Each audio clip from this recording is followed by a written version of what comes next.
Hi, Simone here. Welcome back to Plan A, what you originally came for. These last 4 videos, this one included, we've been talking about time and transition as a theme. And the first week, I asked you to do the homework of going back and revisiting some of your old pattern thinking, your thoughts, the thoughts that you think over and over again until you think that they're beliefs, and then you think that they're facts, and then you create unhappy situations possibly with those same thoughts. So I wanted you to sort of release yourself from that. If you were able to practice that, great. We're going to keep carrying this forward. Then I did a bonus video the next week, and I was very happy. And I wanted to share that and pay it forward, but also I got a comment asking, how can I be happy?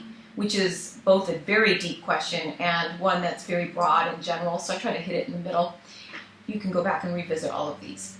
And I asked you, if you are not used to having happy thoughts about people, things, yourself especially, and first and foremost, I wanted you to help raise your own happiness set point, right? We have a happiness set point. And if you're not used to thinking positive thoughts, but not just like I said, in a Pollyanna, happy talk way, which is just, it's not real, it's not going to be sustainable. You innately know that's not true for you, so, eventually it drops off, and then you're back down. So I wanted you to create some real truth for yourself, and doing that with a simple, like I like to hashtag, small tweaks, big gains. So if you're thinking a negative thought, to just, what's the one thought better than that? That's all. And if you could eventually get that, practice it, and get it up to 3 thoughts better, and maybe 5 thoughts better eventually, maybe you can start raising your happiness set point. It's totally possible. This is all just practice. Awareness and then practice. And then last week, I asked you to take a look back and see what some old emotions that haven't been met yet might have been holding you back in other ways that don't even seem related necessarily on the surface. And I asked you to just take a look at how you feel about your feelings, right? That one where I said, how does it feel when you realize you're angry? How does anger make you feel? How does sadness make you feel? How does happiness make you feel?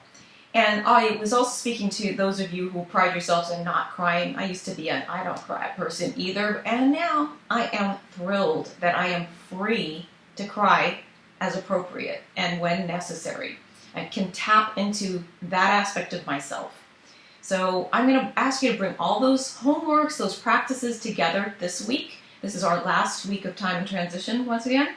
And I want to have you raise that whole, raise the roof, okay? I want you to raise that whole feeling that you can create exactly what you want in your life by really understanding and mastering your thoughts and your emotions and getting them into alignment with each other so that the external things that you're creating come back to you aligned with that.